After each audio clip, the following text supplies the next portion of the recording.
Você aí, já percebeu que a maioria das negociações não fracassa por falta de técnica, mas porque o nosso próprio cérebro nos sabota nos momentos de maior pressão? Quando o estresse aumenta, aquela sua postura ponderada some e o comportamento automático e destrutivo assume o controle. O problema não é seu oponente, é o que acontece na sua mente quando você entra no piloto automático. Para nos ensinar a desarmar essas armadilhas mentais e dominar a verdadeira psicologia dos negócios, o Café com Negociação recebe hoje Érica Pascoal. Ela é advogada, estrategista em comunicação comportamental, sócia-diretora do Clube de Negociadores, cujo time de experts criou o método ARTE, A-R-T-E, uma metodologia que prova que as suas soft skills determinam o seu sucesso muito mais do que qualquer argumento técnico. Seja muito bem-vinda, Érica. Muito obrigada, Eduardo. Obrigado a vocês que estão nos assistindo. Uma boa noite a todos e obrigada pela apresentação.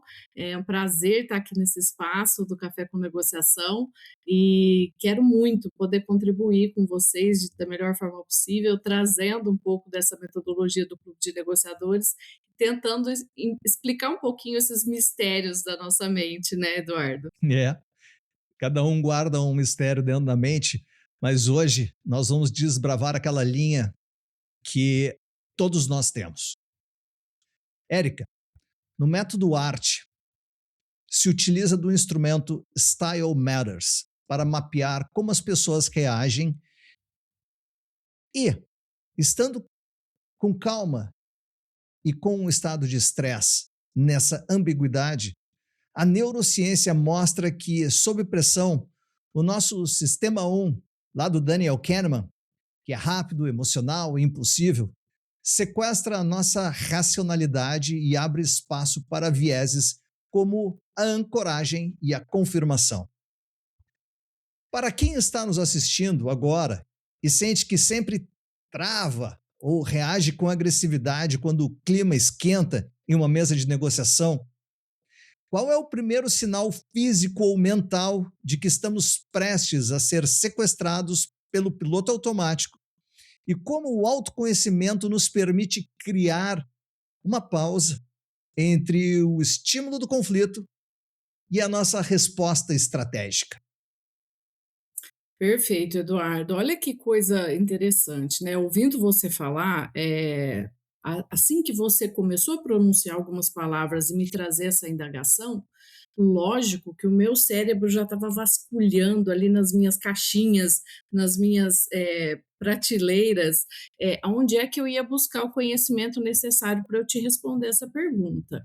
E aí, o que é interessante, o que o Daniel Kahneman fala muito bem no livro dele, e por isso, inclusive, foi Nobel, né? É que a gente tem esse sistema que vai nos dar realmente uma resposta mais rápida, mais instintiva, mais intuitiva, e um sistema onde nós vamos nos deter e analisar melhor as questões que são trazidas pelo nosso ambiente, pelas situações em que nós estamos vivenciando. Mas algo que é importante que nós saibamos é o seguinte: quando nós estamos em estado de calma, nós temos uma predisposição a determinado comportamento, né? E aí nós temos, por isso conseguimos inclusive mapear através do Style Matters como é que nós vamos reagir dentro dessa negociação, desse diálogo, dessa interação que nós estamos tendo. Porém, existe um determinado ponto em que o estresse, né, ou a situação que vai nos dar o gatilho para determinada reação, ela se instala. Esse pode ser um momento de conflito ou não, pode ser um momento em que eu estou no meu estado de estresse por algum motivo. Então, vamos imaginar, né, uma situação mais concreta para que fique mais evidente isso que nós estamos falando. Imagina que nós estamos conversando e eu tenha vivido situações em que eu fui muito oprimida por pessoas que gritavam. E em determinado ponto, talvez pela sua forma de se comunicar ou pela maneira como você acha que deve se impor, você levanta a voz comigo. É óbvio que quimicamente no meu corpo vão haver reações, né? E eu posso ter medo, eu posso ter raiva, eu posso ficar um pouco mais exaltada, eu posso ficar um pouco mais acanhada. E essas reações, elas são naturais das pessoas. E alguns desses sinais podem ser evidentes, outros não.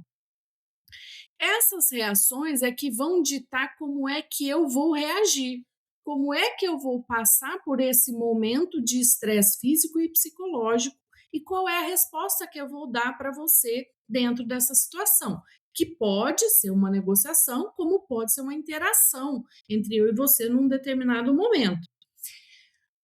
Então, o inventário do Style Matters, desenvolvido pelo Crable, ele fala exatamente isso, que nós temos esse momento em que nós estamos em estado de calma e por isso temos determinados comportamentos, mas e esses comportamentos já foram ditados pelas minhas vivências, pelas minhas experiências, pelos meus vieses, então tudo isso já foi determinado por toda a minha experiência de vida. E aí, em determinado momento, acontece um pico de estresse, que pode ser um conflito instalado por alguma situação que foi contraposta, como também por alguma atividade que aconteceu nesta interação que me fez quimicamente e psicologicamente reagir a isso. Quando eu falo quimicamente, é porque aí os nossos sistemas hormonais, endócrinos e afins, todos eles vão estar ali trabalhando para ou tirar você de uma zona de perigo ou te mostrar que tem algo que está mexendo fisicamente com você. E psicologicamente, porque é isso que vai ditar qual é o tipo de reação que eu vou ter. Se eu entendo como é que funciona esse sistema, tanto em estado de calma quanto em estado de estresse, eu consigo antever essas situações. Então, imagine aquela situação hipotética que eu comentei. Se eu sou uma pessoa que passei por experiências de opressão por pessoas que gritavam muito ou que me deixaram alguma sensação de medo no momento em que elas estavam gritando comigo, e eu já conheço esse meu gatilho, eu posso, de uma maneira racional, dizer: eu vou avaliar de uma maneira melhor se houver uma pessoa gritando em determinada situação, como é que eu devo reagir e não deixar com que o meu sistema 1, que é aquele sistema intuitivo, tome a dianteira e tome uma reação que eu não gostaria de tomar naquele momento. Então, é isso que o inventário vai mapear e vai te dar um panorama muito profundo, inclusive, de como é que você, qual é a sua predisposição para entrar em diálogos e interações e negociações também, e qual é como é a sua transformação quando o estresse instala. Como é que você vai reagir a isso? Então, eu acho que a profundidade desse teste, desse inventário, é exatamente essa, de trazer o autoconhecimento, por isso que a gente começa com essa letra no nosso acrônimo do método ART, porque a gente precisa, primeiro, se conhecer, conhecer como é que a gente funciona, para só então conseguir ter mecanismos de desenvolvimento de algumas habilidades, que é o que a gente vai falar aqui hoje, e dominar essas habilidades para que eu consiga controlar essas minhas reações dentro das interações que eu tenho. Obrigado, Érica. Sabe que você falando aqui, eu lembrei de um episódio que uma vez, porque nós temos que se autoconhecer, mas ao mesmo tempo nós temos que saber que em algum momento naquela interação eu posso, por algum movimento, seja verbal, corporal, seja o que estiver acontecendo na mesa ou na sala, eu posso disparar o gatilho na pessoa, no meu interlocutor, e eu vou Exato. perder o interlocutor. Esse é um movimento que eu queria aqui trazer para os nossos assinantes, que é que nós, além de nos autoconhecermos, que faz parte da letra A do Arte, desse projeto maravilhoso que o Clube de Negociadores traz. Temos também que conhecer que o que acontece conosco pode acontecer com os outros, e nós temos que estar atentos para deixarmos os nossos interlocutores a par que, olha, eu vi acontecer isso com você, me desculpe, eu vou fazer o máximo possível para que isso não aconteça novamente, para que eu possa trazer essa pessoa para novamente poder trabalhar colaborativamente no processo de negociação. Portanto, vemos que é fascinante ver como o nosso cérebro joga contra a gente sob Uhum. estresse.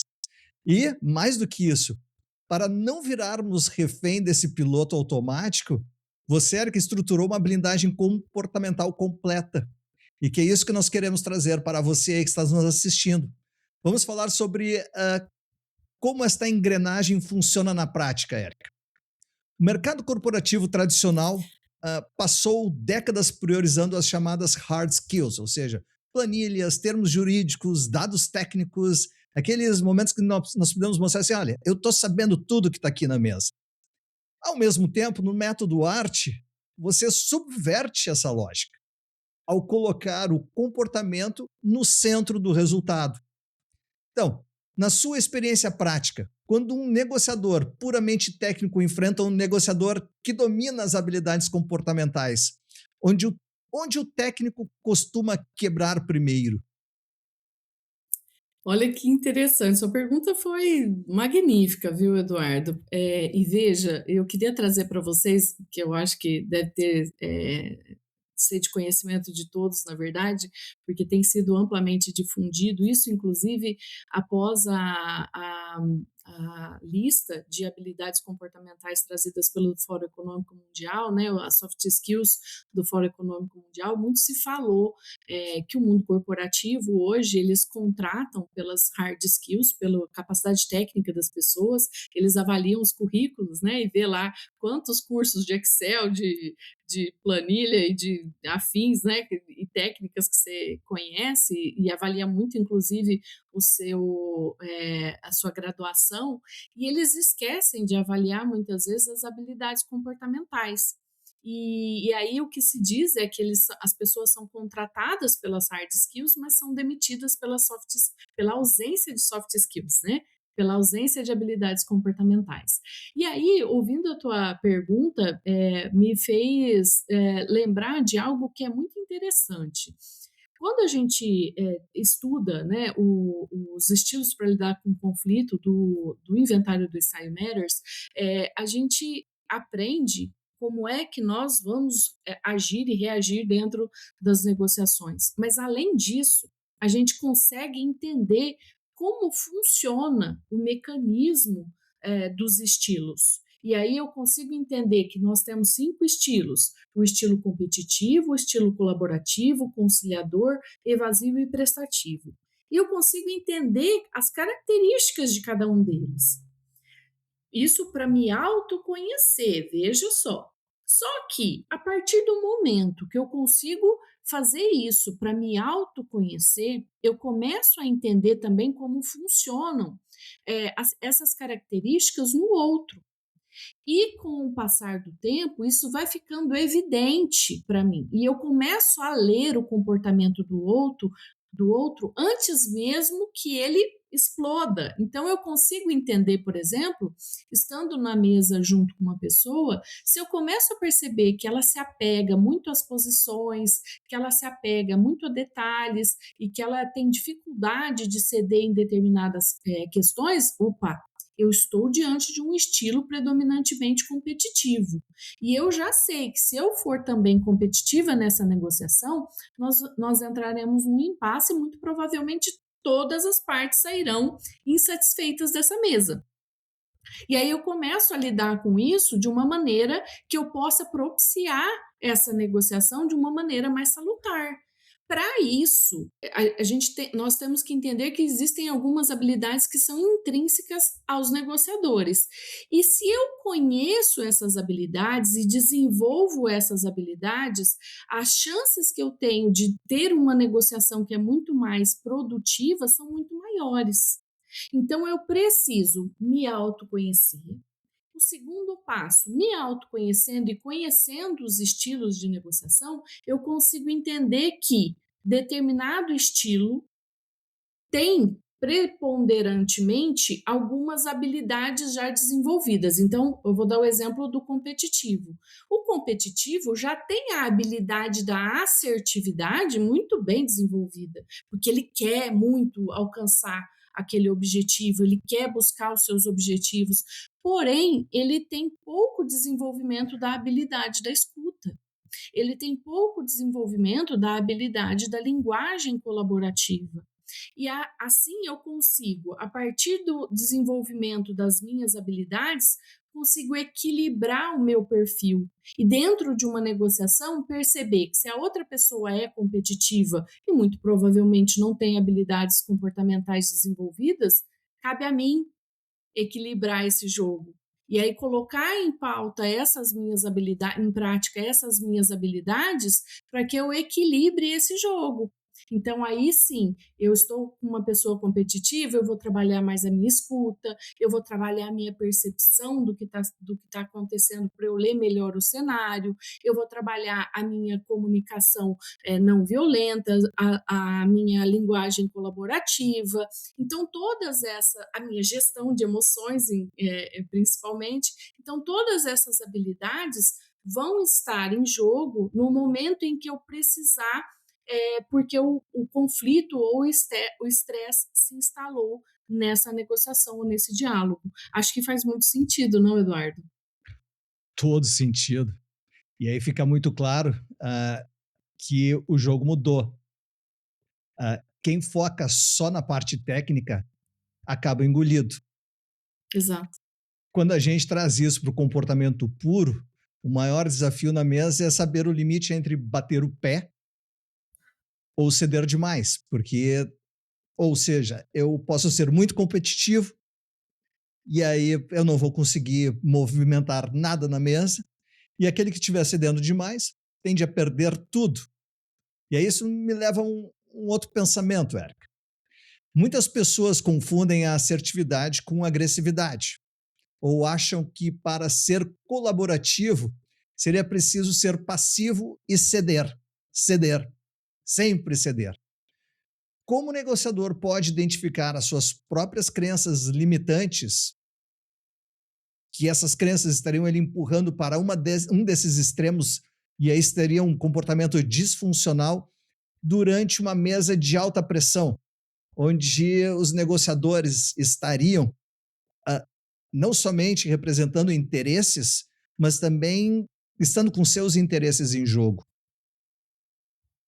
Perfeito, Eduardo. Veja, essa pergunta envolve, na verdade, um complexo, de habilidades. E quando a gente fala isso, também é importante que a gente fale o seguinte: não existe chavinhas, né, que a gente vire no nosso cérebro e que diga assim: "Ó, agora eu virei a chavinha e agora eu vou ser assertivo.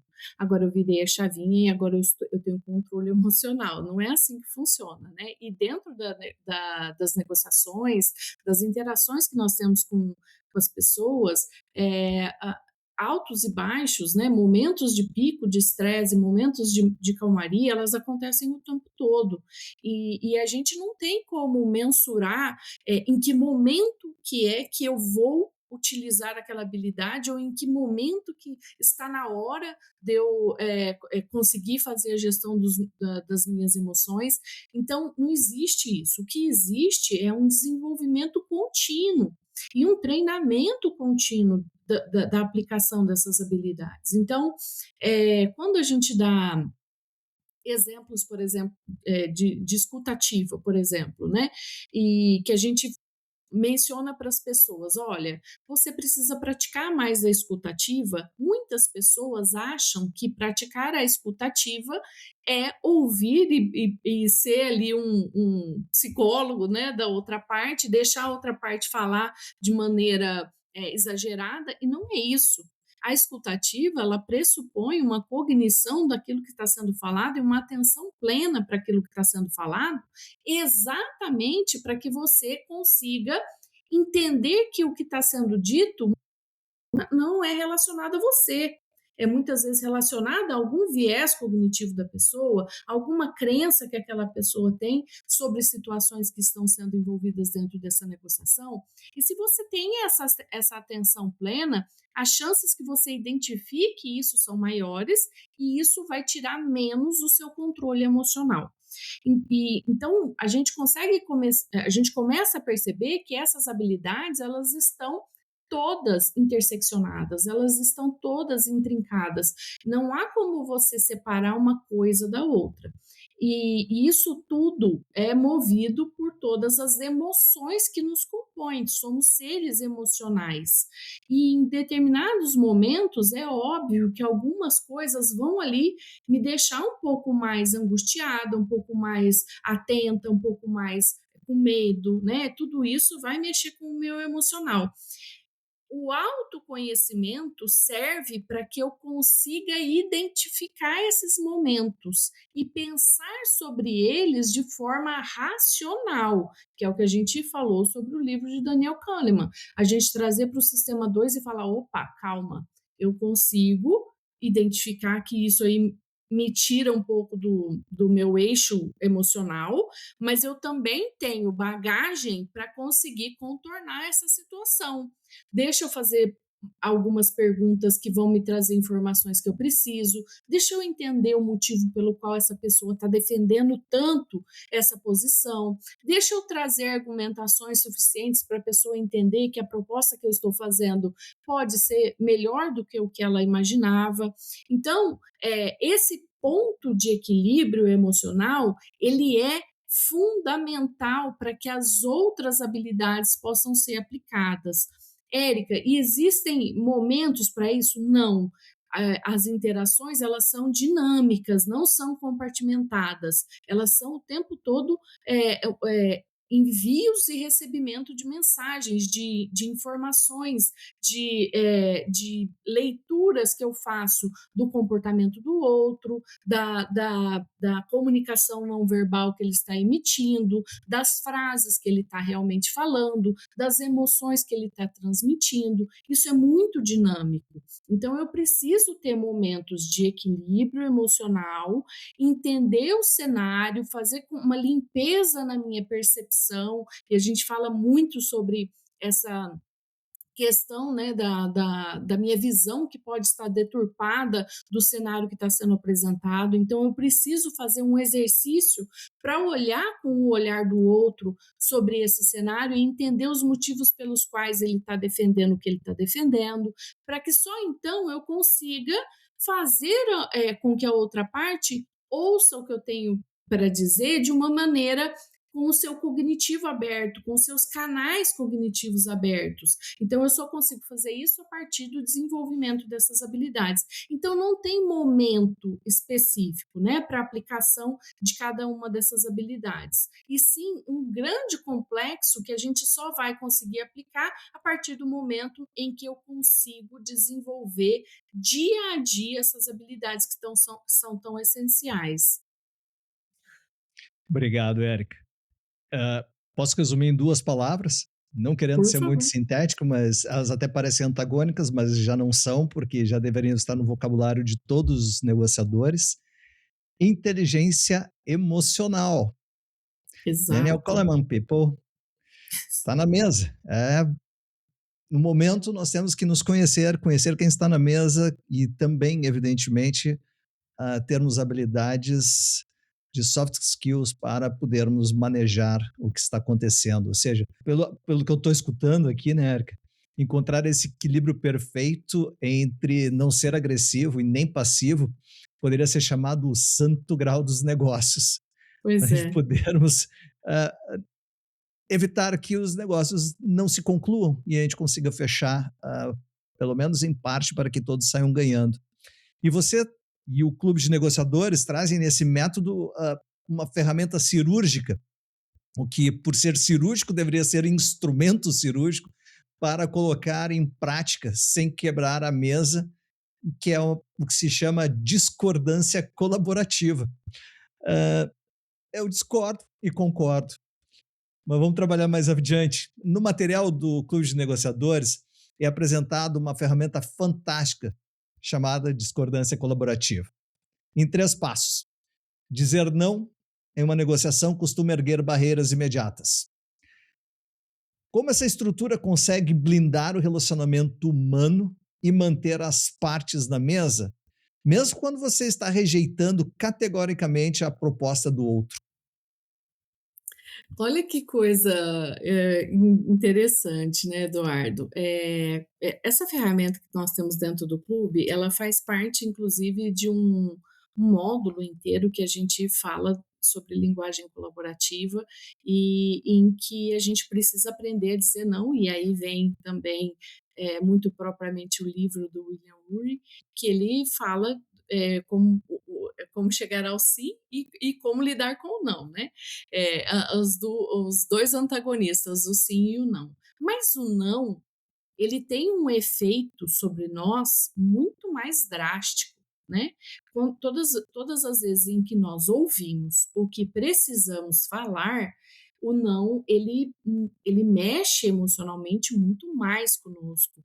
E aí eu lembro sempre de uma cena que as mães de plantão vão se identificar comigo, que foi a primeira vez que eu precisei falar não para o meu filho. Eu havia falado 1 milhão de sims até então, né, ele ouvia muito sim.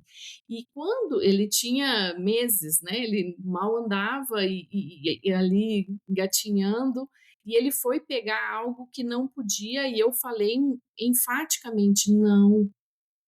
E aí ele foi tentar de novo, né, porque é próprio dos bebês testarem, né, se aquela era uma reprovação mesmo, e eu continuei: "Não".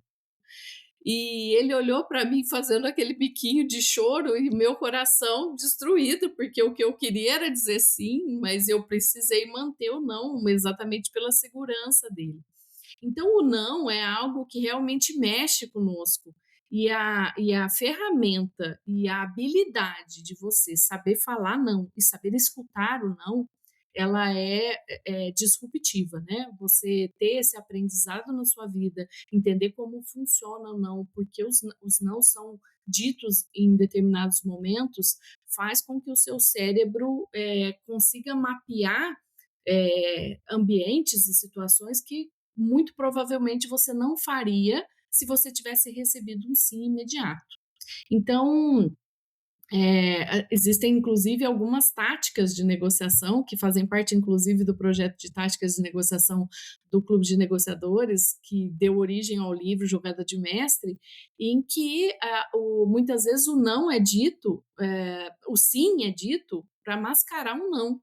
Então, aquele sim que vem com cara de não é uma tática de negociação, inclusive. E a gente precisa entender como funcionam esses mecanismos do não, né? E nessa ferramenta propriamente, quando a gente passa por essas etapas e consegue entender qual é o peso do não, como é que a gente vai contornar essa objeção, como é que a gente consegue entender o que tem por trás disso, o real interesse que está por trás de um não dito em determinado momento, ele é crucial, ele é fundamental.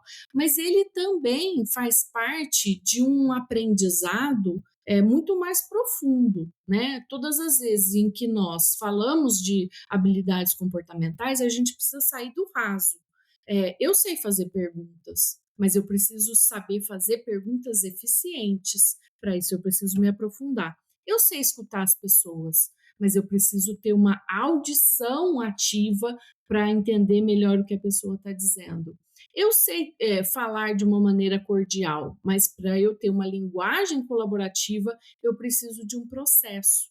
E o não está inserido dentro desses contextos. Para que eu consiga entender essa profundidade do falar e aceitar o não, eu preciso passar por esses processos de aprendizados, e eu acho que eles são fundamentais para que a gente consiga desenvolver boas negociações.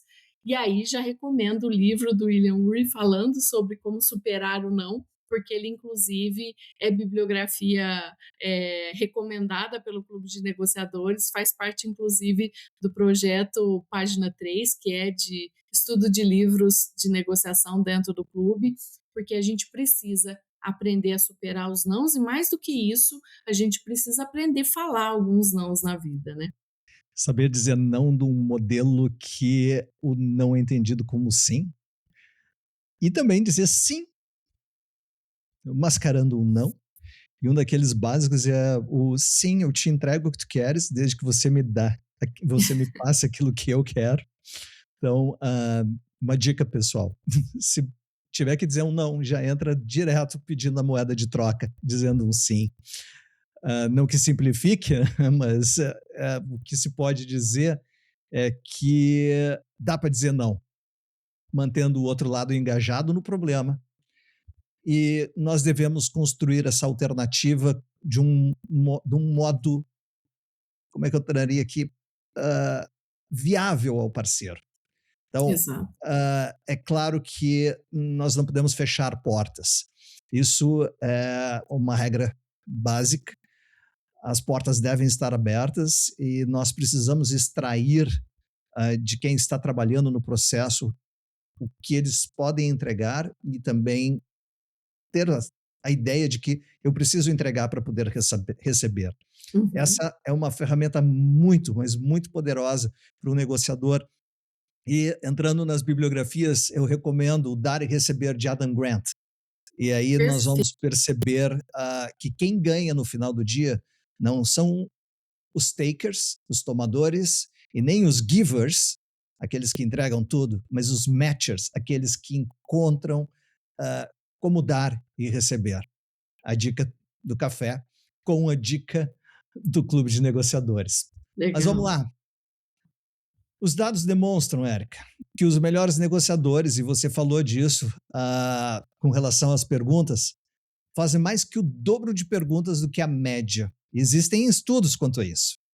No entanto, a maioria das pessoas usa, ou dos negociadores, vamos dizer assim, os negociadores sem estratégia, usam a maioria do tempo para ficar falando e argumentando, ou até mesmo contra-atacando, vamos dizer assim, o que foi trazido na mesa. Então, a pergunta do momento é: como transitar de uma conversa comum para uso estratégico das perguntas? Como as circulares ou hipotéticas, sem fazer com que o outro lado se sinta como num interrogatório do FBI, por exemplo. Eduardo, toda vez que eu preciso fazer perguntas, eu lembro, né, daquela luz que fica, assim, em cima das mesas de investigação dos filmes de policiais americanos, se sujeitar a muitas perguntas e isso dá um caráter inquisitório, né. Mas as perguntas que são trazidas, dentro da pesquisa, inclusive do Neil Heckman e do Carsley, é para que a gente consiga, ter eficiência dentro das negociações. E aí a eficiência e essas perguntas, elas têm que ter um objetivo. Eu não posso fazer perguntas por fazer. E eu tenho, de novo, que fazer aquela intersecção com outras habilidades, porque não basta eu perguntar aleatoriamente coisas para outra parte, eu tenho que ouvir atentamente o que ela está me dizendo e fazer uma associação com a percepção que eu estou tendo pela resposta que ela está me passando. Então, quando você para pensar, isso faz todo sentido. Quem pergunta, pergunta para obter informação. E quem obtém informação consegue, de uma maneira muito mais eficaz, fazer abordagens para trazer o convencimento, entende quais são os reais interesses da outra parte, faz com que as pessoas entendam que você está de maneira genuína interessada no que ela está te apresentando. Então, esse ponto, junto com vários outros, inclusive dentro dos questionamentos, mostram que o que a gente tem que fazer é uma interação com a outra parte buscando informações. Não é perguntas objetivas como se fosse um questionário de vestibular. eu preciso interagir com essa pessoa e aí trazer perguntas que façam com que ela tenha interesse em me responder, assim como estou demonstrando interesse sobre as informações que ela está me passando. Então, entender como funcionam as perguntas, por exemplo, perguntas abertas, perguntas circulares, como que eu vou trazer essa metodologia para dentro da minha interação e conseguir tirar da pessoa informações que normalmente ela não passaria ou que ela ficaria desconfortável. Se eu entendo como fazer essas perguntas e qual o momento certo para eu fazer esse tipo de coisa, a minha interação com essa pessoa fica mais fluida e ela consegue entender que eu estou genuinamente interessada, por isso vai me passar informações que normalmente ela não passaria. Por isso que essa habilidade, ela demonstra muita eficiência, né? Grandes negociadores ou os negociadores mais eficientes têm essa habilidade muito porque ela é combinada com outras habilidades e aí faz com que essa interação traga um ganho para esse negociador, um ganho no sentido de que eu vou ter maiores condições de argumentação, maiores condições de convencimento, maiores condições de entender se a proposta que eu estou fazendo está condizente com a realidade do que a pessoa está apresentando. Então, o ganho é muito grande quando eu entendo o motivo ou as características, a forma, a metodologia de se aplicar essas perguntas dentro das negociações. Então, é também uma das habilidades essenciais, sem dúvida, e é muito importante que eu entenda e domine como fazer boas perguntas nas negociações. Não é fazendo o dobro de perguntas de um que o outro que vai separar os amadores dos profissionais, mas é falando a mesma linguagem. Nada adianta fazer perguntas certas, e aí entra um outro ponto, a linguagem. Nada adianta fazer a pergunta certa se logo em seguida o player solta uma palavra que destrói todo o clima de conversa. Mas construindo, construindo, construindo, e daí a pouco vem aquele mas. É impressionante, Exato. né? Como negociadores acabam usando 5 vezes mais expressões irritantes do que os competentes. Eu quis Exato. dizer negociadores porque todos negociamos. E só usei competentes porque alguns entendem como a comunicação efetiva faz a diferença. Então, como exemplo, eu trouxe a conjunção simples, mas funciona como um gatilho de guerra. Para quem quer limpar esses vícios de linguagem, hoje mesmo, Érica, qual é a virada de chave, se é que tem essa virada de chave, para repassar, ou melhor, para separar uma definição do problema da geração de soluções para a prática?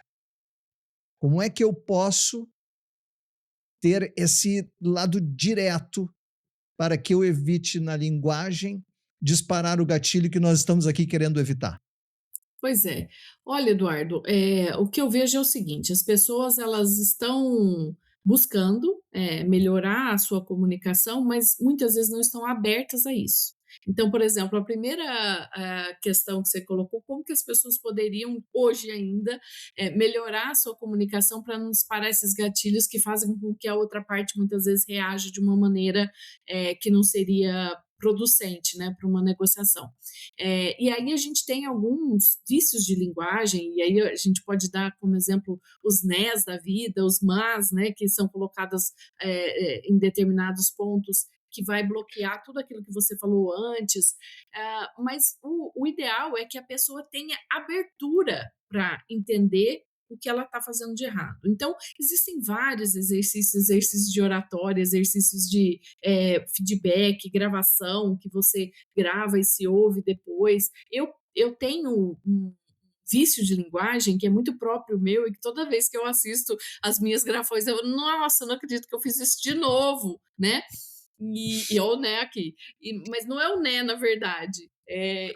Mas eu tento corrigir isso o tempo todo, e essa é uma grande um grande ganho, a gente querer melhorar o tempo todo, e a Boa. gente está consciente disso, né. Então dentro das nossas interações, é lógico que vão surgir alguns vícios de linguagem, o que a gente precisa é tentar corrigir isso, e todas as vezes em que a gente sentir que algo que a gente falou deixou a outra parte desconfortável, a gente agir imediatamente e falar: "Olha, você me desculpe, pode ser que eu tenha dado a entender algo errado por essa palavra que eu falei, mas não é isso que eu quero dizer". E aí a gente pode se corrigir. A transparência pode gerar a confiança necessária para aquilo que aquela palavra que você usou indevidamente, né, tentou destruir. Então, essa transparência e essa honestidade dentro das negociações, ela é muito importante. Mas uma das coisas que eu vejo que dá muito resultado quando a gente fala sobre isso,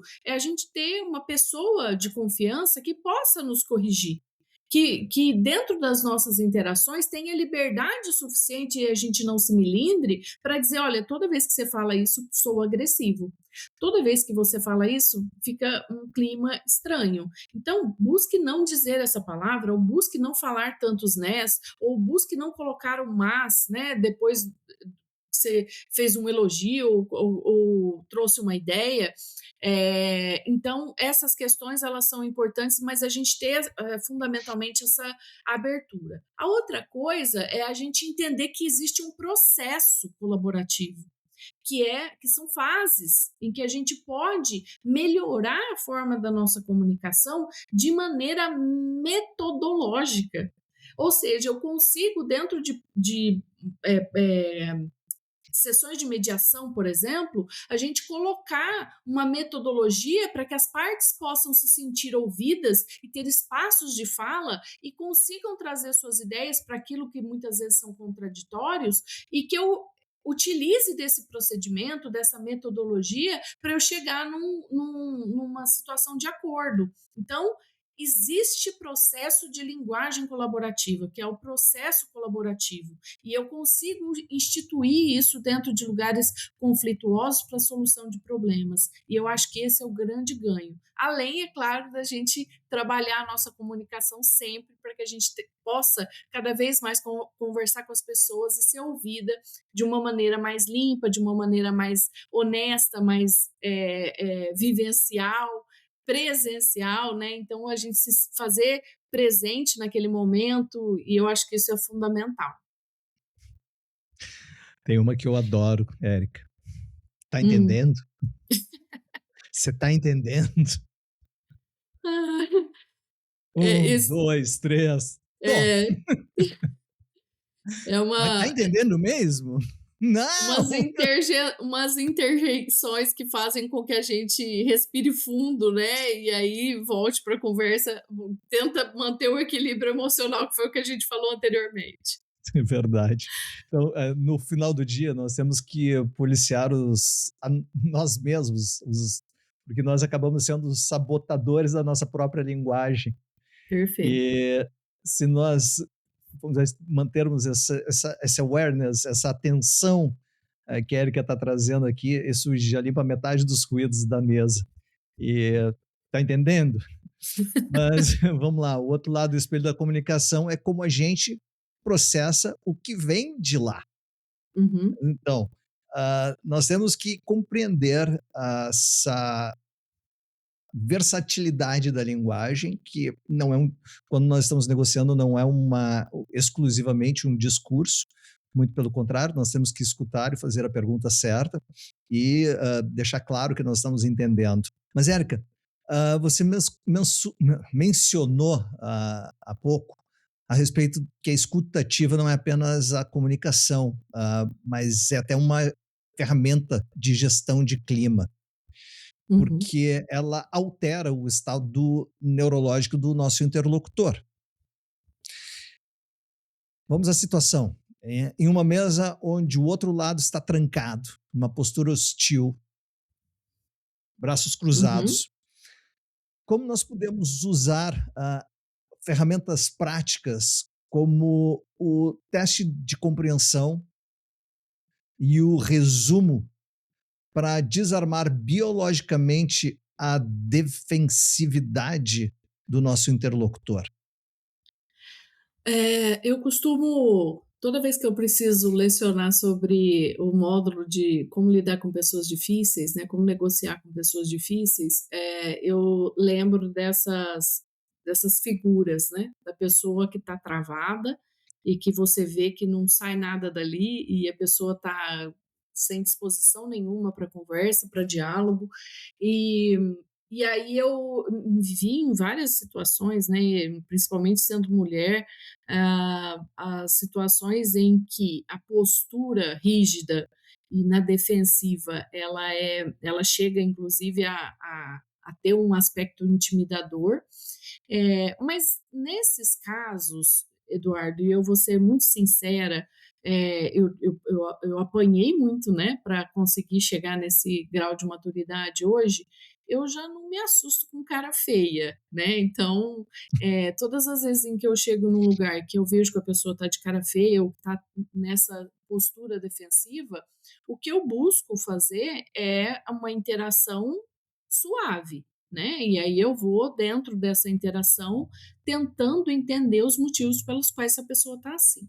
Algumas táticas elas são empregadas nesse momento, né, como eu lidei muito com negociação de dívidas, e ninguém que está negociando dívidas ele está feliz, então a gente encara muitas vezes essa postura defensiva, ela é natural e muito normal nas situações em que você está negociando dívidas, e aí algumas táticas são aplicadas exatamente para a gente quebrar essa postura. Uma delas é: eu não sou tua inimiga, eu estou querendo resolver tanto quanto você, só que se você mantiver essa postura, as chances da gente resolver são muito pequenas. Então, ou você vem para o meu lado para a gente jogar junto, ou a gente vai sair, sem o resultado. De novo, e aí de uma maneira, lógico, muito, colaborativa, de uma maneira suave, eu consigo identificar essa postura e começo a fazer perguntas para fazer com que a pessoa reflita sobre essa postura.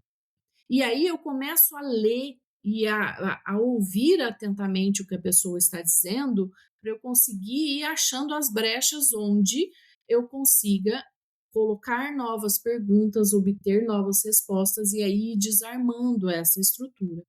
É fácil? Óbvio que não, em muitas situações eu não consigo sucesso, mas na maioria das vezes eu consigo informações que me dão pelo menos uma base para um próximo encontro, para um próximo contato, e aí a gente vai desarmando essa estrutura. O que é importante é que eu saia disso sem carregar isso comigo, que é algo que é muito difícil para os negociadores. Geralmente, depois desse tipo de interação com pessoas que têm uma negociação difícil, a gente leva esse peso para casa, e isso não é salutar. Então, o que a gente precisa entender é, ele está assim, é uma questão dele, não tem a ver comigo pessoalmente.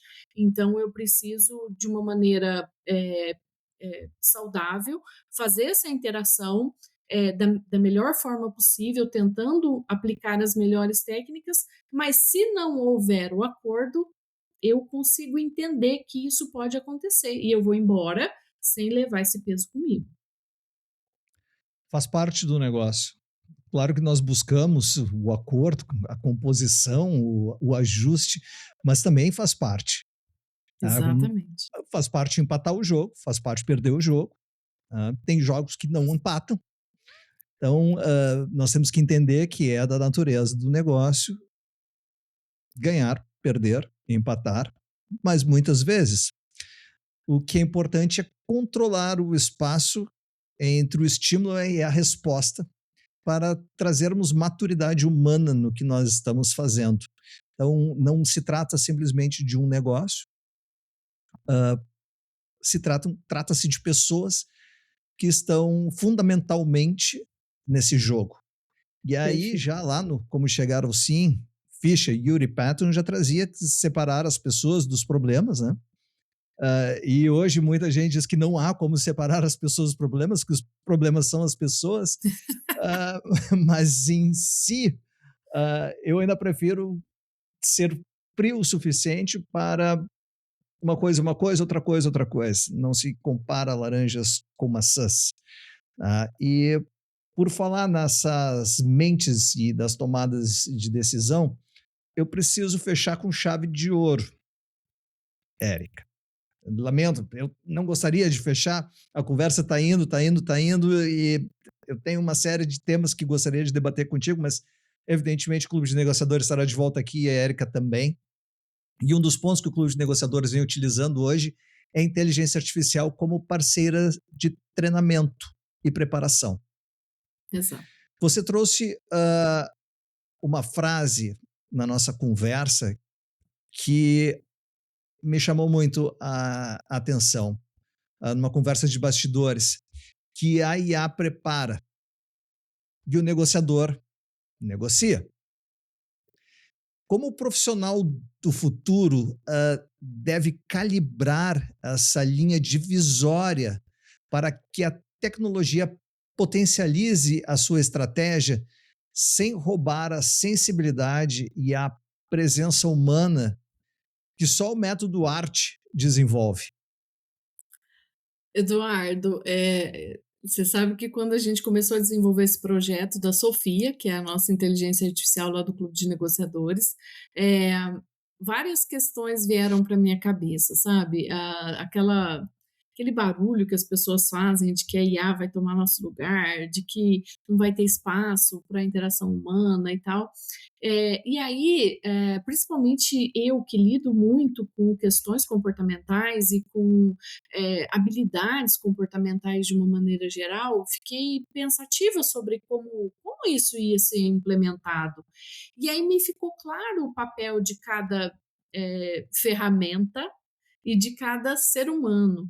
Porque a ferramenta, ela é utilizada para que você ganhe alcance, para que você ganhe velocidade, para que você ganhe algumas questões que de forma muito devagar você faria, né? Então, no nosso dia a dia, nós temos várias tarefas que, se não fossem por ferramentas, nós levaríamos horas, né, para fazer. Eu fico vendo alguns vídeos de pessoas orientais que fazem as coisas de forma rudimentar ainda e que tem todo um sistema. E aí eu fico imaginando como que nós seríamos hoje no nosso dia a dia com café, fazer uma comida, se nós não tivéssemos as ferramentas que a gente tem hoje que nos facilitam tanto a vida.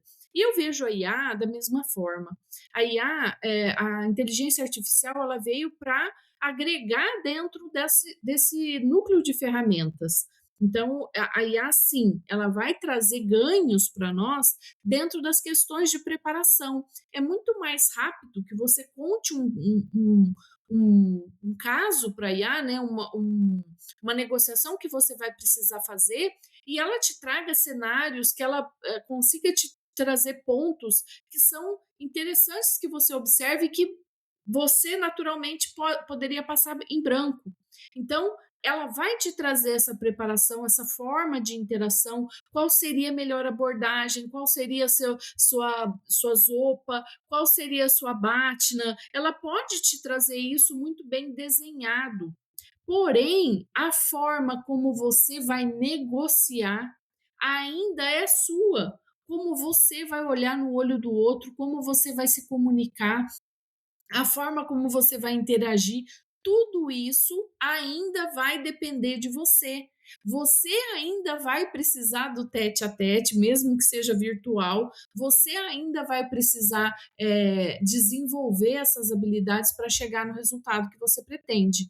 Então, ficou muito claro que hoje nós podemos contar com ferramentas como é a Sofia, que está treinada e alimentada com conteúdos do Clube de Negociadores, ou seja, são conteúdos auditados, que a gente tem certeza da aplicabilidade, de que existem conceitos científicos dentro do embasamento que a gente trouxe para essa inteligência artificial. Então, não são informações aleatoriamente tiradas da internet, passou por um crivo nosso para que esses conteúdos fossem colocados dentro dessa inteligência artificial e a partir daí ela consiga fazer esse melhor desenho dessa negociação.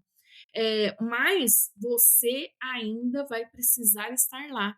você ainda vai precisar interagir com outro ser humano e é por isso que é tão necessário o desenvolvimento de habilidades comportamentais e dessas soft skills que a gente mencionou aqui hoje.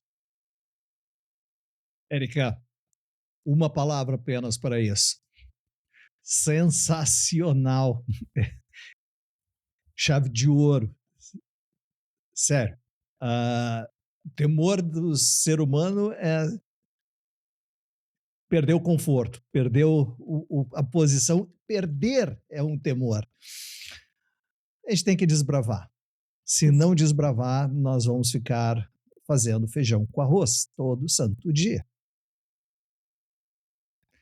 Que aula de comportamento, estratégia e, acima de tudo, humanidade na mesa da negociação.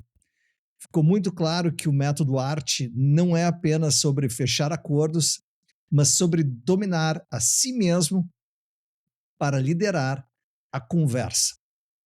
Érica, para quem quer se aprofundar nessa metodologia, conhecer o Clube de Negociadores e blindar o seu comportamento sob estresse, onde as pessoas te encontram? Quais são os próximos passos? O palco é seu. Obrigada, Eduardo. Obrigada pelas palavras. É muito bom, ter esse feedback seu com relação ao nosso bate-papo, que foi tão rico para mim também. E o Clube de Negociadores, tem uma plataforma própria, www.clubedenegociadores.com. Lá nós temos como você entrar como visitante para conhecer a nossa plataforma, entender como funciona ela por dentro. Nós estamos em fase de transição, inclusive, e vai ser muito bom poder contar com vocês também nessa transição. As pessoas que estão lá vão junto com a gente para essa nova forma de aprendizado, inclusive com a IA. O Clube de Negociadores está em todas as plataformas, no Instagram é clube.d.negociadores. Eu também estou por lá, Érica Pascoal, é só pesquisar Érica com H e K e Pascoal, que só tem eu por lá, então é fácil de me achar. Assim como no LinkedIn, o Clube de Negociadores também está por lá, eu estou por lá como Érica Pascoal, e eu convido a todos a se aproximar, estar mais presente, mais próximos, para que a gente possa compartilhar de conhecimentos e trocar experiências, que isso é tão rico sempre. Então, muito obrigada, viu, Eduardo, pelo espaço, pelas palavras, pela troca, foi muito rico para mim também. Bárbaro, Érica. Maravilha. Pessoal, todos os links da Érica do Clube de Negociadores estão aqui embaixo na descrição do vídeo. E para você que nos acompanhou até aqui, fica a pergunta: qual é a maior armadilha de hoje? É o teu sistema 1 ou os sabotadores de linguagem? Deixe seu comentário aqui embaixo. E ainda, se esse café fez sentido para você, esmague o botão de gostei, inscreva-se no canal e ative o sininho para não perder os próximos episódios, inclusive quando a Érica voltar para casa. Enquanto isso, nos vemos no próximo café. E um grande abraço e ótimas negociações para todos vocês. Até lá!